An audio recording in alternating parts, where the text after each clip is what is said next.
नमस्कार मेरे प्यारे दोस्तों, स्वागत है आपका नंबर सिस्टम की इस क्लास में। जो ये नंबर सिस्टम है ये सभी के लिए बहुत ही महत्वपूर्ण है। जिस भी एग्जाम में नंबर सिस्टम का टॉपिक होता है, सिलेबस में होता है, उसके लिए बहुत ही इम्पोर्टेंट है। उसके अलावा भी पेरेंट्स के लिए, जो पेरेंट्स अपने बच्चों को पढ़ाना चाहते हैं उसके लिए भी ये मोस्ट इम्पोर्टेंट है, क्योंकि इससे बहुत से सवाल आते हैं। हर कक्षा में आपको सवाल मिलेंगे, 6, 7, 8, 9 में छोटे मोटे सवाल से लेके बड़े तक सवाल मिलते हैं। तो मैं सोचा इसके लिए मैं वीडियो क्रिएट करता हूँ। तो देखिए, नंबर सिस्टम का हिंदी आपको पता होगा, संख्या पत्ती होता है। संख्या पत्ती का मतलब संख्या का एक सिस्टम, संख्या का एक प्रकार। तो इसमें भी बहुत से प्रकार होते हैं। संख्या मतलब अंक।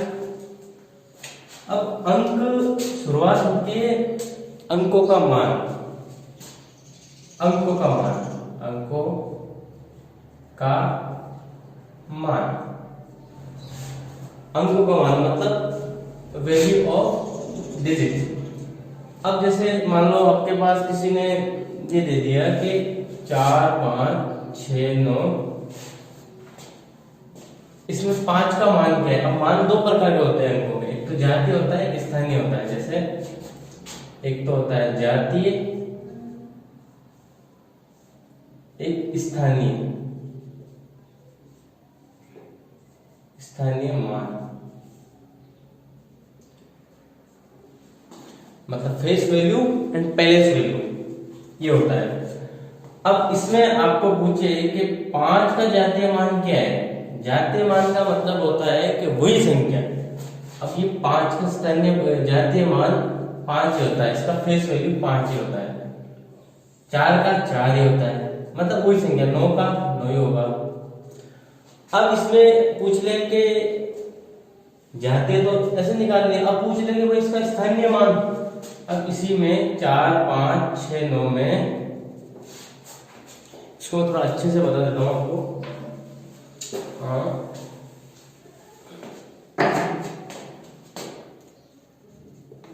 जातीय और स्थानीय मान,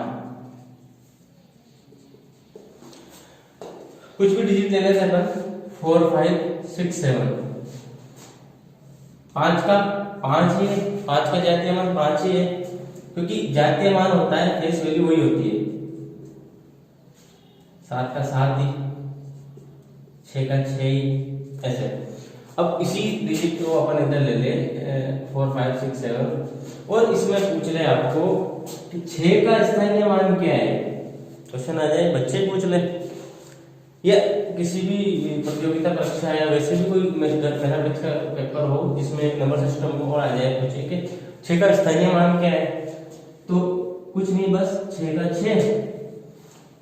इसके आगे कितने डिजिट है, 1, 2 का 0, तो इसका स्थानीय मान 60 हो गया। अब जैसे 5 का निकालते हैं, 5 का स्थानीय मान क्या होता है, पहले वैल्यू क्या होती है 5।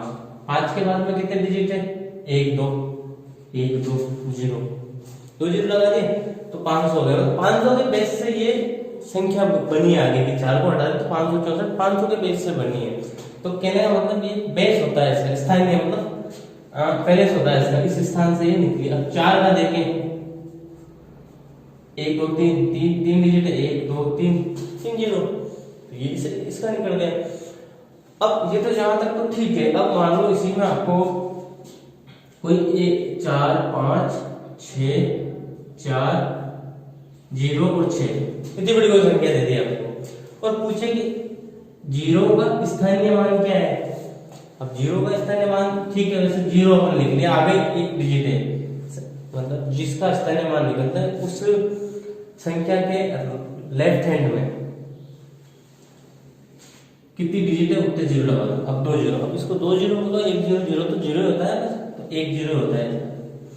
ऐसे आप जातीय और स्थानीय मान का निकाल सकते हैं। अब आगे देखते हैं अपन और भी इसके अंदर।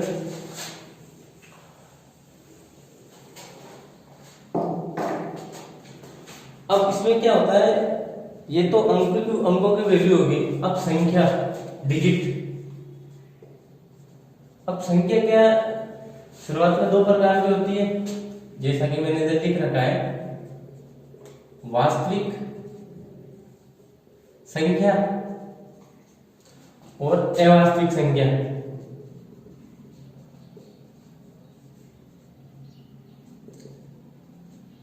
मतलब रियल नंबर और इमेजिनरी नंबर।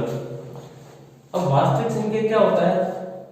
संख्या संख्या होती है, वास्तविक और अवास्तविक क्या होती है? वो ये होती है कि मान लो 2 है, 3 है, 1 है, 0 है, 5 है, कोई भी डिजिट, रूट 25 है, ऐसा कोई भी डिजिट जिसका जनरली हल हो सके, वो तो वास्तविक होती है। अब अवास्तविक क्या है? अब इसमें मान लो ये 2, ये माइनस हो गया,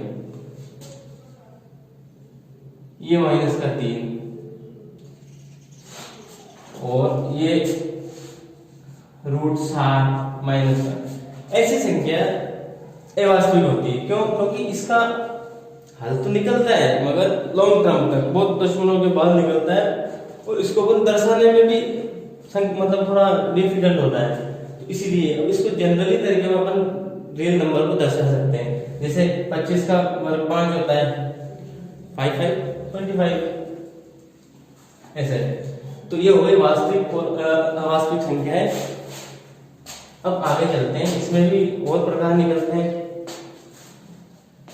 अवास्तविक वास्तविक समझ में आ गया होगा आपको। अब वास्तविक संख्या की बात करते हैं अपन। अवास्तविक में तो कि ज्यादा वास्तविक संख्या से सवाल बनते हैं। अब वास्तविक संख्या में क्या होता है? इसमें भी 2 प्रकार होते हैं। वो ये रेशनल रेशनल परिमेय और अपरिमेय, जो आपने सुना ही होगा 7 8 9 10 10वीं कक्षा तक होता है परिमेय संख्या और अपरिमेय संख्या। ठीक है। अब क्या बात है कि परिमेय होते हैं परिमेय संख्या, ये कौन सा देखते हैं मुझे अभी। ठीक है, देख लेते हैं। परिमेय संख्या वो होती है जिसको P बटा Q के रूप में लिखा जा सके। मतलब ऐसी संख्या है, ऐसी भिन्न संख्या है, जनरली अभिन्न संख्या भी होती है उसमें, जिसको P बटा Q के बराबर। P बटा Q कैसे? इसको A बटा B भी बोल सकते हैं, मैं बताता हूँ कैसे। और A परिमेय होती है जिसको P बटा Q के रूप में नहीं लिखा जा सके। कहने का मतलब एक लाइन में तो ये मतलब होता है, मगर अपन पता कैसे करें इसका कि ये संख्या है। अब जैसे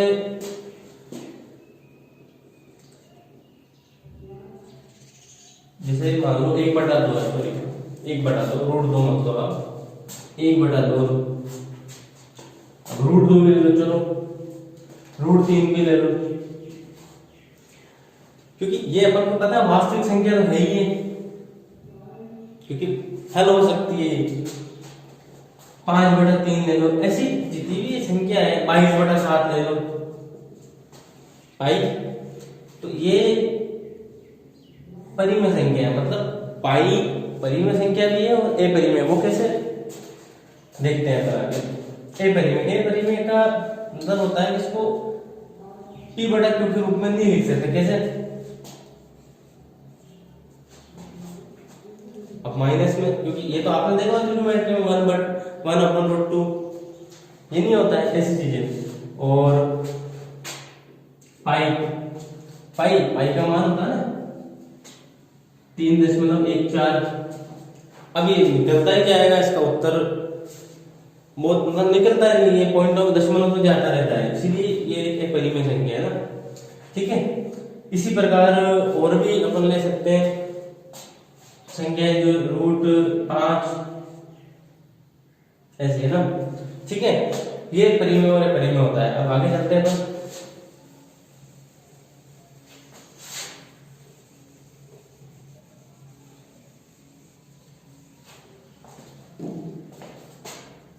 परिमेय पढ़ा था ना अपन, परिमेय संख्या। अब परिमेय संख्या में भी और प्रकार होते हैं। कौन से? ये 2 प्रकार होते हैं। एक होती है भिन्न और एक होती है पूर्णांक। परिमेय संख्या भी दो होती है, एक भिन्न में भी होती है मतलब बटाव में भी होती है और जनरली पूर्णांक भी होती है। कैसे? भिन्न आपने पढ़ा होगा, नहीं पढ़ा हो तो देख लो, 3 प्रकार की होती है। उचित भिन्न, अनुचित भिन्न और मिश्रित भिन्न। अब ये उचित, अनुचित, मिश्रित भिन्न क्या होती है? भिन्न का सीधा मतलब है अपन बच्चे थे, छोटे छोटे थे, तो माँ से रोटी मांगते थे, आधी रोटी दे दो, तो माँ क्या करती थी? एक रोटी को ऐसे फोल्ड करके 2 भाग बनाए, अपन को आधी दे देती है। रोटी तो है एक, भाग कर दिए 2, तो ये क्या है? भिन्न। तो ये होती है भिन्न, मतलब डिवाइडेशन, पार्टीशन। एक रोटी के 2 भाग। इसी प्रकार बहुत से डिवाइडेशन होते हैं, तो वो भिन्न होती है। अब भिन्न में 3 प्रकार कौन से? अब जो भी भिन्न होती है ना, कोई सी भी भिन्न हो, उसमें ऊपर वाली जो संख्या होती है उसको अंश कहते हैं और नीचे वाली जो संख्या होती है उसको हर कहते हैं। ये क्यों बताया मैंने? देखिए, इसलिए बताया कि जब अंश और हर बड़ा हो अंश से तो वो उचित भिन्न कहलाती है, और अंश बड़ा हो हर से तो वो अनुचित भिन्न कहलाती है। मुंह खुलने का मतलब बड़ा, ये मुंह खुल रहा है ना, इसका मतलब बड़ा। मतलब ऊपर वाली संख्या को अंश बोलते हैं बटाव में, नीचे वाले को हर बोलते हैं। ऊपर वाली संख्या नीचे से छोटी है, मतलब हर से छोटी है, मतलब हर बड़ा है और अंश छोटी है, तो वो उचित भिन्न कहलाती है। जैसे उदाहरण के लिए 2/3, 1/4, 3/5, इसमें तो 3 से 2 बड़ा है, सॉरी 2 से 3 बड़ा है, 1 से 4 बड़ा है, 3 से 5 बड़ा है, तो ये उचित भिन्न कहलाती है। अनुचित भिन्न में जैसे इसका उल्टा, इसमें अंश बड़ा होता है, मतलब ऊपर वाली संख्या बड़ी होती है। जैसे इसी को ले लेते हैं अपन 2/1, इसका उल्टा हो गया, ये अनुचित भिन्न हो गया। 3/2, 4/1, 5/2, तो उचित भिन्न का जस्ट उल्टा अनुचित भिन्न होता है। अब मिश्रित भिन्न क्या होता है? मिश्रित भिन्न वो होता है जो अनुचित भिन्न से ही बनता है। कैसे? जैसे एक तो संख्या प्रॉपर हो गई और दूसरी भिन्न में हो गई, ऐसे। अब इसके ध्यान से 4 2 8 1 9, 4 2 8 1 9, 9/4 अंश बड़ा है। अब अंश जिसमें बड़ा होता है वो कौन सी संख्या कहलाती है? अनुचित भिन्न, सॉरी कौन सी भिन्न कहलाती है? अनुचित भिन्न। तो ये ऐसे इसको आप उचित और अनुचित का पता लगा सकते हैं। आया क्वेश्चन के बाद इसमें उचित कौन से अनुचित कौन से है, तो आप इसका पता लगा सकते हैं ना। ठीक है, आगे चलते हैं। भिन्न का हो गया, अब पूर्णांक की ओर चलते हैं। पूर्णांक आप जानते होंगे। पूर्णांक, चलो भिन्न को मैं हटा देता हूँ।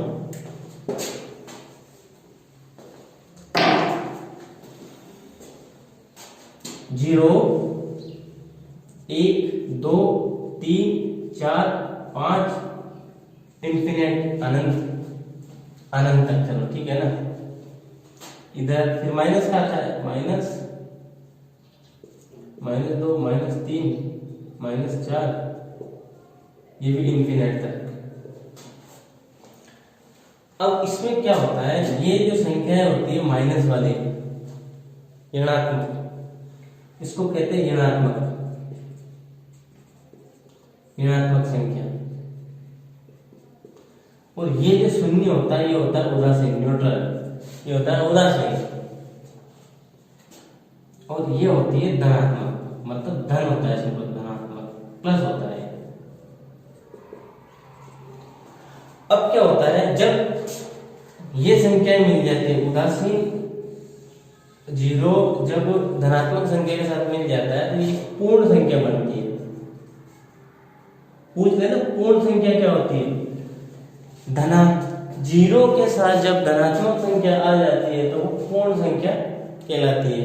पूछ ले छोटे बच्चे पूछ ले, आपको बताइए इसमें धनात्मक पूर्ण संख्या कौन सी है?